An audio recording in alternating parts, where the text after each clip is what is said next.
Google has found a way to crack the code whenever it comes to the Pixel 10, and this is in relation to the iPhone. So the Pixel 10, very good phone, normally $799. As of making this video, it's on sale for $599, which is utterly fantastic. I've got an affiliate link in the description, and they are finding a way to dismantle Apple, not with hardware, not with specs, but by removing the pain points.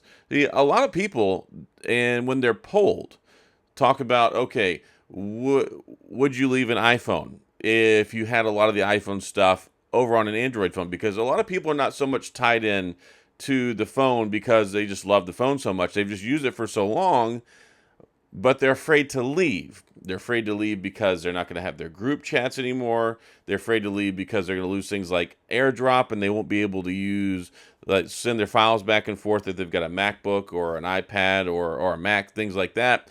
And Google found a way to work around that. So they were the ones that were pushing and fighting whenever it came to RCS chat support. Now, RCS, if you're not aware of what it is, if you're just somebody who's been using iPhone for a long time and you've been living in your veiled world with your iMessage and all that stuff, for the longest time, it was such a pain in the butt, because if you wanted to send files or send messages or be in a group chat, whenever it came to, let's say, an iPhone and Android, you got made fun of because of the green bubble, blue bubble. If you tried to send a video file over, it would show up in this tiny little pixelated box that looked horrible. You could hardly even make out what it was. You couldn't send full resolution pictures. And, of course, yeah, group chats as well. Those things were big pain points. Those things were like, yeah, I tried an Android phone, but it's just so frustrating because I can't talk to my friends. I get made fun of. I can't send photos and videos back and forth. And Google, for the longest time, they were fighting aggressively in social media, especially on X and Twitter before that, saying, adopt RCS, adopt RCS. And finally, they did. So now we have RCS, and it works with your iPhone. So whenever you send messages to your friends on your iPhone, you can be included in those group text messages. You get the little dots that are updating, showing that, hey, they're typing a message. You get read receipts. All those things that were not there before when it was just regular text messaging. And, of course, now you can send full resolution photos and videos and different things like that. They actually show up and you can see them, which is utterly amazing. So that was one of the things. But now we had this really cool thing that happened last week, and now you can use AirDrop with your Pixel phone. The Pixel 10, I think some other Pixel phones, people were reporting they could do that as well. That's been a pain point for me. One of the reasons why I have used iPhones to record videos for so long, I use a MacBook Pro whenever I edit my videos. I use Final Cut Pro, and that's what I use. That's my video editor. Like, I know there's other things like DaVinci Resolve and Premiere and all sorts of stuff like that, LumaFusion even.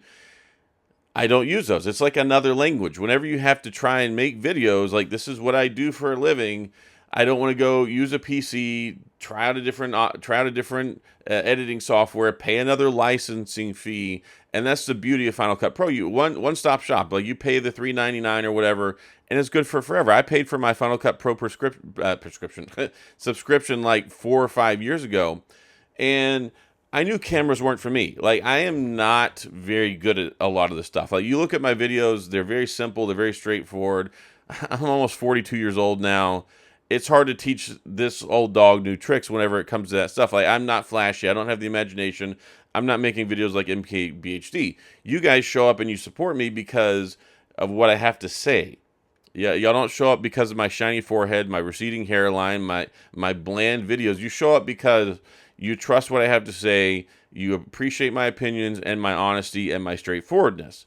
So I tried. I even bought a Blackmagic Pocket Cinema Pocket Camera 6K Pro, whatever in the world. Like, I spent a lot of money on that sucker. It cost me like $4,000.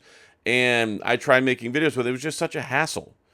It's such a hassle to record it. I don't have the recording space. I have a very limited space.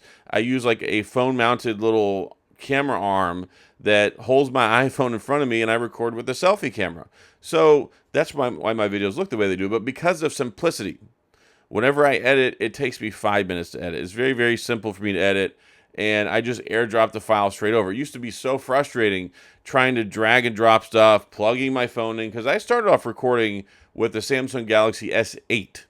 Yes, when I first started recording videos, I was using an S8. Then I was using an S9. Then I was just using the built-in microphone. Like, I didn't have money back then.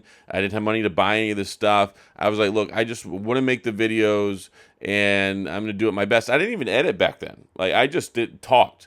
And if my kids came in and made a noise, if the dogs came in and clickety-clackety on the floor, I had to start all over again. I had some 10, 15, 20-minute videos where it was one take, which is probably why I've gotten so good at how I do this. So simplicity was key for me.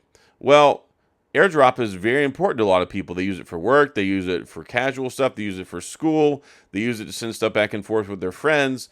And that's what I do. I record, AirDrop it straight to my Mac. Well, I could do that with the Pixel now. So I talked about this previously, like last week. I'm going to try and record one with my Pixel. I want to see how it turns out as opposed to my iPhone. But this just removes one more barrier. It removes one more pain point. So before it was like, okay, messaging sucked. No read receipts, no full resolution, no sending video files, no group chats. We got that out of the way. Now it's AirDrop. And AirDrop is something that's really nice. So now I can do that. So that's another pain point. So it just removes those obstacles from people being able to switch over. And people have been interested in switching over. I talked to so many people and they're like, oh, I'm sick of using the iPhone. I'm sick of the same old, same old. There's been no change. They charge me so much money. I get a new phone 3 years later. It feels like the exact same phone. They're so slow to adopt things. So Google has made it easier than ever. And now you can pick up a Pixel and you get a lot of those things. Now, you can use Apple Music on your Pixel, right? You can use other things like Apple TV. That's not exclusive. You can use that.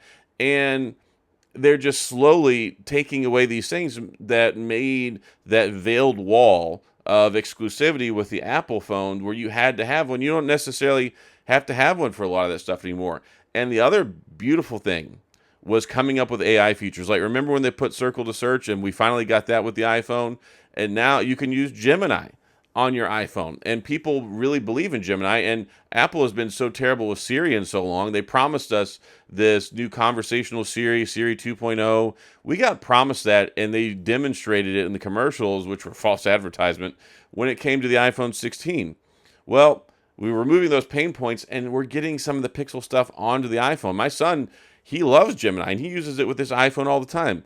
Nobody in my family uses Siri. Siri sucks. Even my wife's like, I don't ask Siri anything. Siri's dumb. Siri is useless to me. So you can use Gemini, and Gemini does a lot of fantastic things, and we're getting some of those cool AI stuff, some of the neat little programs and features that Google has over on the iPhone. Now, is that an incentive for people to leave? No, but it is showing some cool things that are on the other side without having to go pick up the phone. So then when people decide, oh, hey, I want to try one out, they've got some familiarity. They already know the Google Pixel cameras are good. They know that Google makes Android. I mean, they come out with the good software updates, quarterly feature drops, monthly security patches, and all those things. So Google's leading from the front with Android now in the software department. And now they're coming up with a lot of different AI stuff that's actually useful. And it's so funny because from what I've been reading, they're actually going to be saving Apple's butt. I guess Apple finally has given up. It's like, look, we're going to pay Google to use their language model stuff, their Gemini, and build out a custom one for us to use with Siri so we can finally fix and improve and save Siri. So there's a lot of good things going on here. And shoot, Google, even with the Pixel 10 series phones, September was the best-selling month ever for Pixel phones. We've seen market share upticks. We've seen sales that have exceeded, I think, some expectations and even getting better in other markets.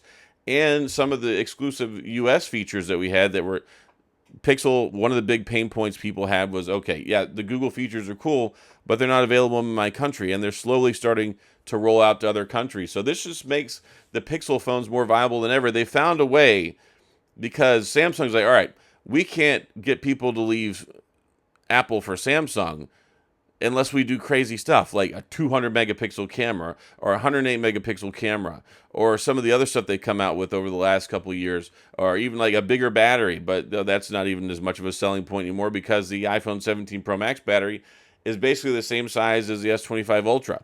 So we find ourselves in this position where Google's like, okay, how do we get people to move over? Like, we know some people want to move over. We know some people want to leave their iPhone, but we can't pry it from their hands because they're so reliant on these closed off features and skill sets that the iPhone has, and that's how they're doing it.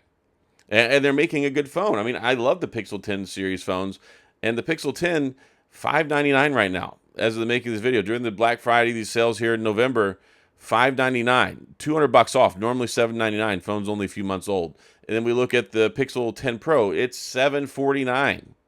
That's an insanely good deal. And then the Pixel 10 Pro XL is $899. And then you've got the Pixel 10 Pro Fold, which Apple still doesn't have a foldable phone. So Google is making the most compelling devices they've ever made. And they're making it easier than ever for people to finally break the chains of their iPhone and move over to Pixel. And look, there's nothing wrong with having an iPhone. If you like your iPhone and you're happy with it, that's great. Enjoy your iPhone. If you like your Pixel phone, that's great. Enjoy your Pixel phone. If you enjoy your Samsung phone, that's great. Enjoy it. There's nothing inherently wrong with any of these phones. But the hardest thing is making it easier to move to a different one to try something new if you want, because the grass may be greener on the other side in certain areas, especially like when it comes to AI and things like that, and the Google software, the Google experience. Google's doing a lot of good things, and they found a way to crack that code to make it easier for people to jump ship and to move over. So, yeah, that's all I got. I just thought it was a cool talking point. Wanted to talk about that stuff. Again, if you're looking to buy a Pixel, now is the best time to ever, to buy one. Crazy good deals, crazy good sales. I mean, do you want to buy an iPhone 17 for $800, or you want to buy a Pixel 10 for $599? And it's got the third camera on the back now, not just two cameras, but it has three cameras. And then it's also got MagSafe built in. So you've got the Qi wireless charging. Bam, you've got the Google, what is it called? The Pixel Snap accessories. So you got the Pixel Snap accessories, same thing as MagSafe.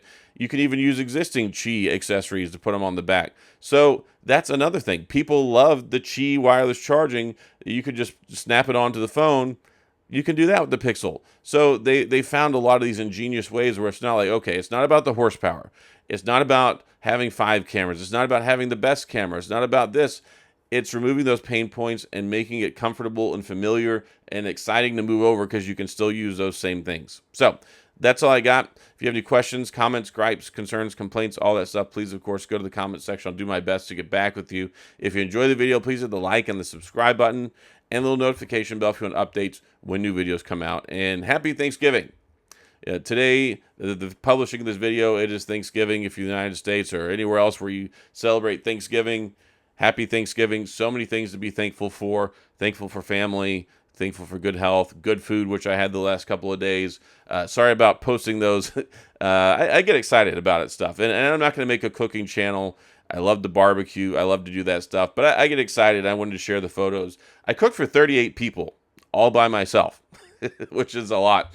And you're probably wondering, did you cook for, where did you find 38 people? Well, I have a large family.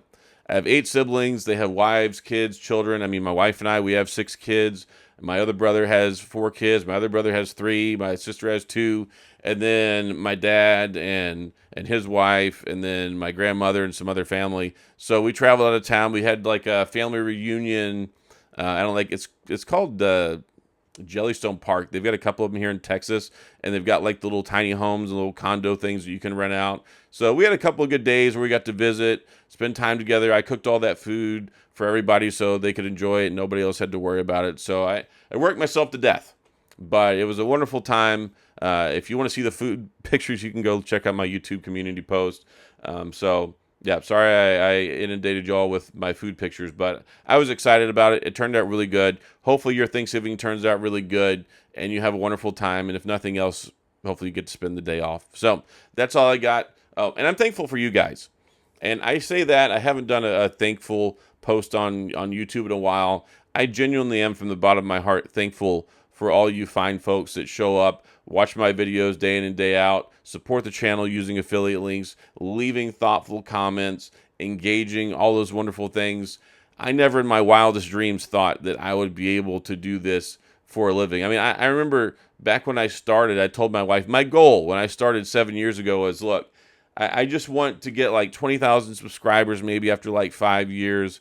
and I want to make BlackBerry videos, and I just want to get big enough to where they'll send me the phone so I can get them early, and I can make BlackBerry videos because that's what I love and I was passionate about. And now here I am on the verge of 190,000 subscribers, doing this for a living, and get the wonderful opportunity. And it really is an opportunity, and I don't take it for granted. I love sitting here in front of this camera and talking to you guys and telling y'all my thoughts and my feelings about phones and impressions, and giving y'all my insight on my daily usage and experience to try and help you make good, informed decisions with honest, straightforward, to the point videos, without all the flashy gimmicks, without all the it's not just reading off a spec sheet or trying to sell you something or making a commercial looking video. I'm here to help. And you guys are the finest, greatest online community out there. So thank you so much. Have a wonderful Thanksgiving. And as always, thanks for being here. I appreciate you watching. And I'll see you guys next time.